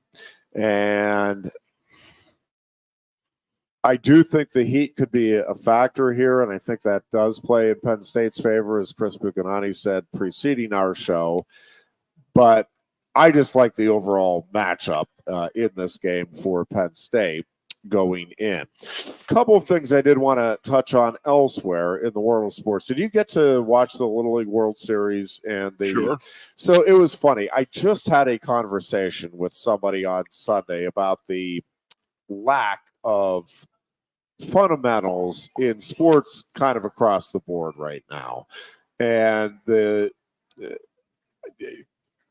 were talking about what all contributes to it. And I think part of it is the highlight culture we're in. And you don't see the importance of fundamentals. You just see the big home runs, the dunks, the 3-point shots. And it's like, because we don't show the highlights of the consistent 10-foot jumper. We don't show the highlights of the bunt. Small ball. So we're talking about that. And then sure enough, watching the Little League World Series, and there's a bunt that ends up winning the game. Now, obviously, a misplay at first base, but you can understand. I mean, to me, but laying down the bunt at the Little League level and doing so effectively ultimately led to Florida winning that game. And by the way, the win for Florida over Chinese Taipei, giving the United States now 6 straight Little League World Series titles. So job well done, boys. It was a terrific game between those two teams. And it was a tough way. I mean, you felt good, obviously, for the kids from Florida. But my gosh, does your heart ache for at least mine did, for the pitcher. Again, he's just going throwing on instinct, going to first, and nobody's there. Yep. And if he had just held on to the ball, they still may lose the game, but you at least go to the next batter and see how it plays out there. But I liked how Little League Baseball did their extra innings. They gave 1 inning of 3 out, nobody on baseball, and then they went to the guy on second base. That was I like that a little bit. I do. Now, I also want to say this. Let's go back to the MLB. No, you go back to the MLB, and that is that, like, okay, you're going to put a guy on second base, and even the Major League Baseball players, they can't bunt the ball over to get the guy from second to third with 1 out. We'll give a fly pop, sacrifice fly, game over. They can't do that at the Major League level. It's absolutely completely mind-boggling that, and I think it just goes back to, I mean, let's think about like 5 years ago with the shift. You know, the guys are, with Ryan Howard in the Major League Baseball, when they had the shift going on because of the Barry Bonds shift from back in the day, they got rid of the shift because it wasn't exciting enough for baseball. That they instead of Bryce Harper taking a pitch to the outside and driving it the other way, like every baseball player has been taught since 1894, to just drive the other way or just lay it down and you'll walk to first base. They won't do it. It's just unbelievable. So they changed the rules so they don't have to worry about doing that, and they banned the shift.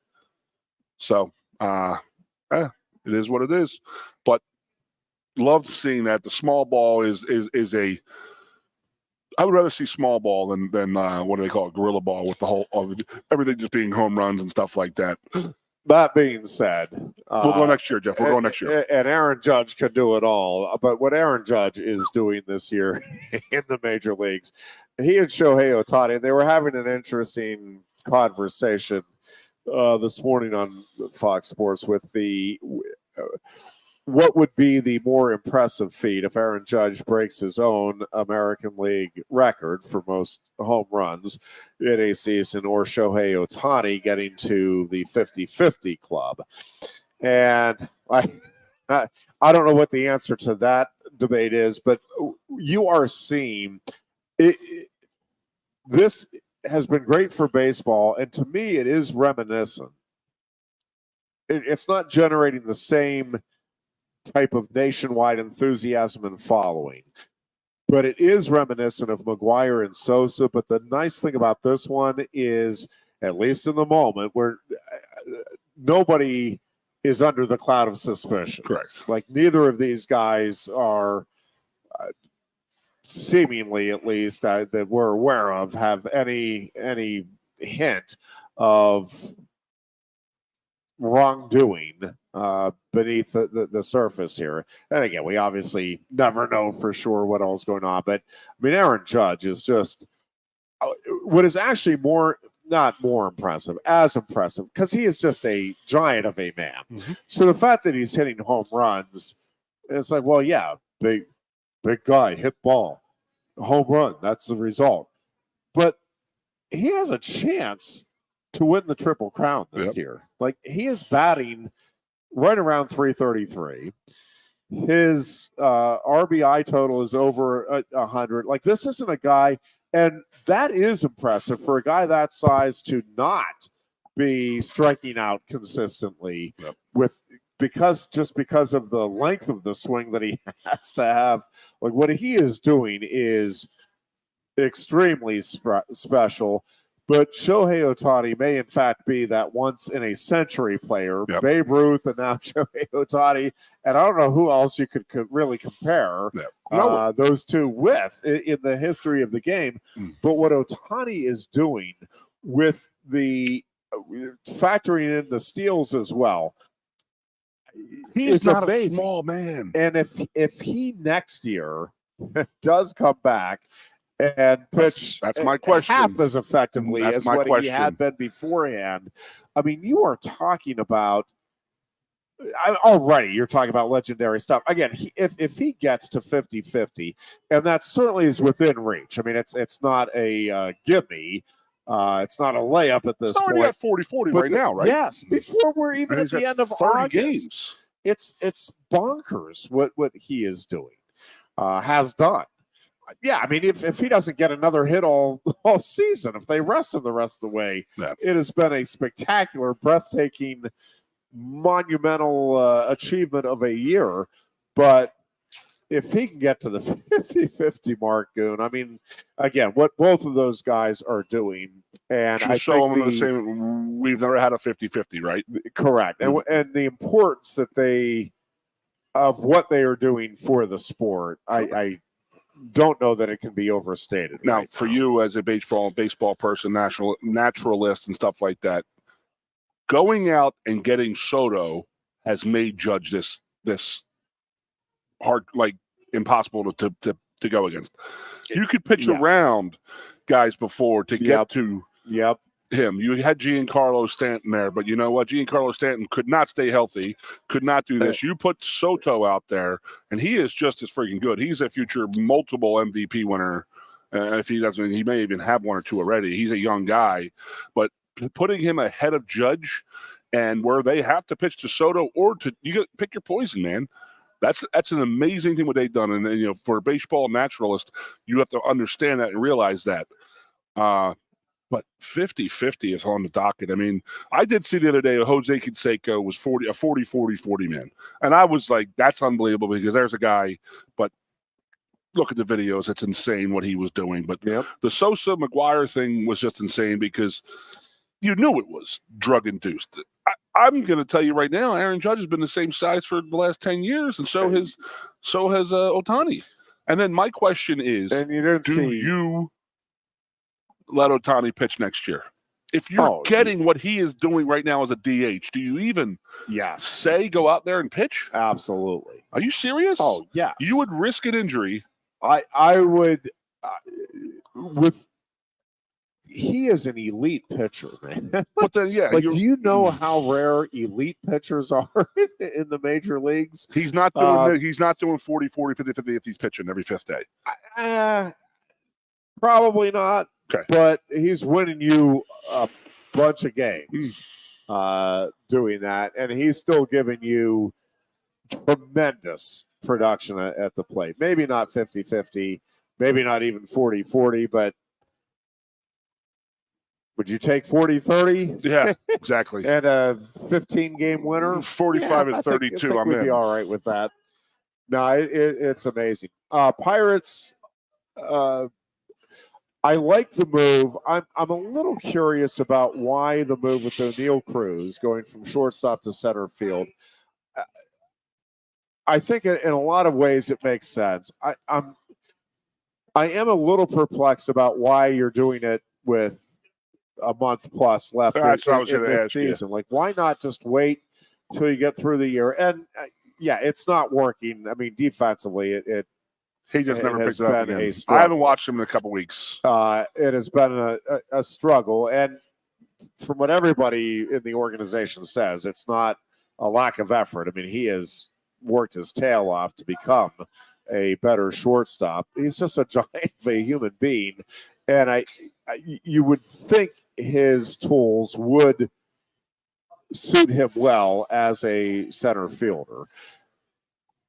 We'll have to wait and see how that actually plays out. I'm just, again, I don't mind the move at all, and I think it's, and maybe they just wanted to get a look at what this looks like now, so that they, hey, is this something we really want to delve into full time and develop? But I mean, if he doesn't look good, what's the next step there? So maybe it's just hey, let's just let him get his feet wet or throw him into the fire, see how he responds, and at least we have our starting point, and then we can develop from there and use the experience of that month. I mean, maybe that's the thinking there. It just, I don't know, it just seemed a little odd to me why not just wait until we get to the end of the season now, then talk to him and be able to start working on it. But I don't get it either. Did they have a young buck they wanted to bring up at shortstop? They wanted to get some time in? I mean, they do have, I mean, that, but again, I does it have to be right now? I don't know. Phillies dog days are over, my brother. Yeah, that was a big one last night. For sure. And it was the guys doing it. It was Harper having that big hit to end that game, and he hasn't been able to buy a hit the last 2 weeks or whatever. Yeah. But the last 2 games, he's been knocking the ball around. Stott is coming around. He was struggling for a while. Real Amuto was really struggling out of that his knee surgery. He pops out 7 RBIs 2 days ago. So, it's another big game again. 3 more games against the Astros, or 2 more games against the Astros, and then 4 against the Braves again. So, I mean, this is make or break. You get through this, say they go 3-3, 4-2, and then the Braves only get 2 wins, or they split with the Braves, they can only pick 2 games up on them. They're still going to be up 5 games going in. So, feel pretty comfortable to get through this weekend with the Phils taking the East. Yeah, fun team to watch, man, and they've been great. I mean, it's just, I don't know, the Topper's making some decisions out there. People are complaining. You tell me, you got Bryce Harper, you got JT Realmuto. You want to give him a day off? Is that just you're getting the day off? We got no outs in the 9th, the man on first. What do you think about going and taking a cut? And he doesn't do it. He doesn't replace Garrett Stubbs with JT. Go up and take a cut. You know what I mean? I get a little irked at that, but it's also I guess his style of coaching is, hey, you get a day off, you have the day off. I want you off your feet. No, I don't want you out there. even as for an at bat. No, you're done. We'll see.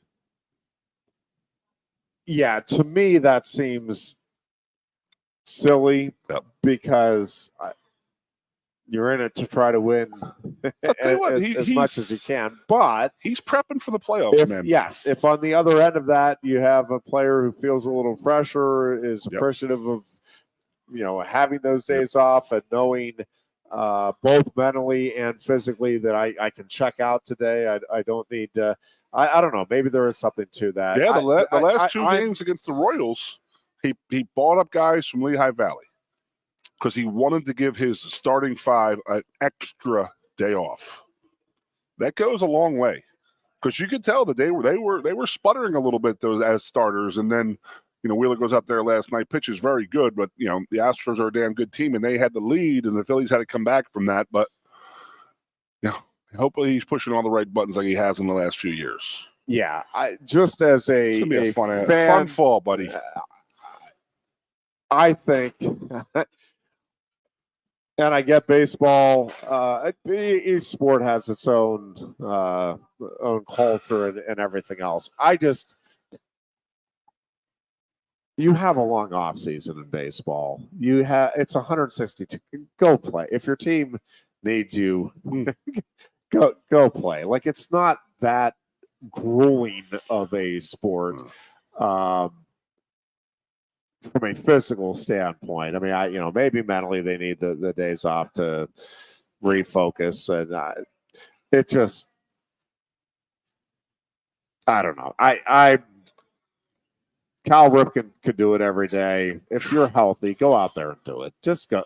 I mean, certainly in a pinch hit situation, like, come on, just go swing the bat, make contact, run the bases. To me, I don't think that's asking that much at the end of it. You're not, and I get a lot of these guys are putting in a lot of time. You're not putting in an 8-hour workday year-round the way a lot of people do. You get to the office, you're good. I don't know. Yeah, who knows? I don't think it's too much to ask that you go out and play on the days that your team is playing if you're healthy and able. But I've never tried to manage a World Series. We're going to start talking workload like the NBA. Like, oh no, please don't go that route. Please don't. All right, you just said a record. You just said Cal Ripken. To some degree, they are doing that. Do you think that Cal Ripken's is the most unbreakable record? I do. Yeah, I mean, there's a few. There's others out there. I believe Cy Young had 511 complete games in his career. There are some that just because of the way the games have evolved, the sports have evolved, that are almost guaranteed to never be broken. Never say never, they say. But I just don't know how he did But yes, I would be way out he there did that for sure. You play shortstop these days. In an era when somebody sliding into second base just goes a little bit high and cuts your leg, taps your ankle, tears your ankle up a little bit, you take a fastball to the upper back, to the rib cage, do this or that. To play that many games in a row, my Lord, every day. Yeah. God bless. Couple of other things just on the Penn State front. A couple of wrestlers making news yesterday for Penn State. Jason Nolf announcing his retirement from the sport, is going to be moving to Austin, Texas, and could be starting a wrestling club there, but is going to train in Brazilian Jiu-Jitsu. He just had his first fight and in that discipline. And people were all about saying how good he did in that match. Well, he wants to focus on that and see where he can go with that. And then Zane Rutherford, I was happy to see. I was a little surprised to see, but I'm really happy. I think Zane, as a coach, just makes a ton of sense. He is a guy who has tremendous patience, tremendous understanding, a wonderful way of interacting with people. And I think the world's the limit for him in terms of what he can do in the coaching ranks. And he's going to join the Nittany Lion Wrestling Club as a coach, which I think probably right now fits in well with what he wants to do lifestyle-wise. I kind of thought he done. might even just get away from the sport. I think he's done competing. He's done competing? Yeah. Because there are guys who compete but still can coach, right? So, you can, okay. Sure. But you think he's done? That was going to be my question. Yeah, I think he's going to move in and focus on coaching with the Nittany Lion Wrestling Club. It is going to be interesting. So there is no question that this is, as most Olympic years are, that the year following is often a transition year for freestyle wrestling just as a whole. It's like, okay, you got to decide, do you want to go through another 4-year cycle and make a run at the next Olympic Games, or do you want to get on with coaching or whatever? I know we don't have much time, but give me what does the Nittany Lion Wrestling Club coach do? Just set practice schedules up, or are they competing as a team versus others? Yeah, they'll send. So they have, yes, they're competing in freestyle events all throughout the year above college. Correct. Okay. And all right. So he'll be coaching those like Kayla's coaching our. Yeah, he'll be helping out Jake Farner in the room, getting guys prepared, and then I'm presuming that he'll be traveling with the guys too and coaching them at the various events. Yep. And so I think that it is going to be interesting to see over the next year, the next couple of months, start there, and then over the next year or two, how some things settle out. But I think you're going to see, you've already seen several guys move on. Obviously, David Taylor has moved on. The head coach now at Oklahoma State, Nick Lee, is in as an assistant coach at Penn State. Zane Rutherford in as an assistant coach for the Nittany Lion Wrestling Club. So right there, you have 3. Kyle for 5 years. All those guys are going to be great coaches. Kyle Dake is a guy that I think can be a great coach as well, and has some decisions to make as to whether or not he wants to compete for world championships for a while and or make another run at another Olympic cycle. Kyle Snyder has indicated he's pretty much dialed in on staying and making another run at the Olympics in 4 years and maybe even beyond that. So I think he's the one pretty constant, at least it appears that way right now. But I think it's going to be an exciting time because you obviously have Aaron Brooks in as the start of the next wave. But you have Levi Haynes and Mitchell Messenbrink that are up and coming. You have this tremendous freshman class with a number of guys that could be making an impact very quickly during their college careers on the senior level circuit. You have a bunch of guys that are going to be competing in the under 20 worlds and under 23 worlds. So there's a lot of fluctuation, but I think it all is exciting. And yeah, I think you're going to really start to see that coaching tree from Cale Sanderson and the staff branch out pretty significantly in the coming years. I mean, you've already had like Vincenzo Joseph and Mark Hall and some of these guys out there, but I think now you're seeing this influx of new guys. And again, it could be coaching at the college level, but it could also be coaching at the high school level, coaching the clubs that will help feed the college level or the college programs and send them college level ready talent. So it'll be exciting. We do have a quick prediction passed along here from the Deer Horse. He has Penn State winning it over West Virginia 27-14 on Saturday. We'll give our predictions on Thursday, and you'll want to join us then. We hope you have a great couple of days until we are back here on Thursday with another edition of the Lion Country Kia Goon and Ironhead Show. Until then, be good and be safe. Coast into fall with a new Kia from Lion Country Kia. Right now, get a 24 Kia Seltos for 5.25% APR for up to 48 months. A new Sportage plug-in hybrid at 0.9% APR. Check out our 23 Sorento hybrid for as low as 4.5% APR. And don't forget, all 2023 and 2024 Kias come with a 10-year, 100,000-mile limited warranty. Stop in and meet with one of our sales experts today and coast into fall at Lion Country Kia. We want to see ya in a Kia.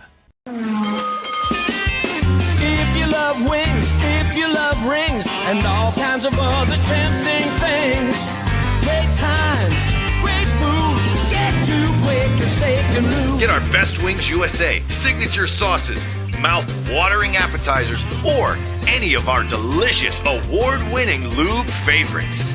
Great times, great food, get to Quaker Steak Lube. The Center Hall Farm Store has been serving Center County and beyond for well over a half century. A small family business, the Center Hall Farm Store specializes in animal nutrition and manufactures its feed fresh using local ingredients. Get the best in horse, cow, pig, chicken, and bird feeds. If you're not already a customer, stop in and see why so many of your neighbors are. The Center Hall Farm Store at 110 West Allison Street in Center Hall, or call us at 814-364-1393. The State College Spikes are hitting the field all summer long. Enjoy fun, affordable family entertainment as the future of baseball is on display in Happy Valley. Spike teams have something for everyone at the new-look Medler Field at Leblano Park. From great giveaways to fantastic deals, from special appearances to plenty of fireworks, all the way through September 3rd. For tickets, call 814-272-1711 or get the schedule and buy and download at statecollegespikes.com. Ready to be part of something bigger? Come pave the road to success at Glen O'Habaker and discover a career where your hard work and determination can build a bigger, better future. Our team believes we can build a stronger future together. Join us at Glen O'Habaker, where we value teamwork on the field and on the job. Go to GOHcareers.com to apply. GOHcareers.com. And best of luck to all the Center County sports teams all season long from everyone at Glen O'Habaker. With a Timber Kids savings account, you can start to save money, earn prizes, and teach your kids the value of savings. It's easy as 1, 2, 3. Building futures is what we do at TFCU. You really need to belong to a credit union. You belong at TFCU, Timberland Federal Credit Union, a credit union you can grow with. The Goon and Ironhead.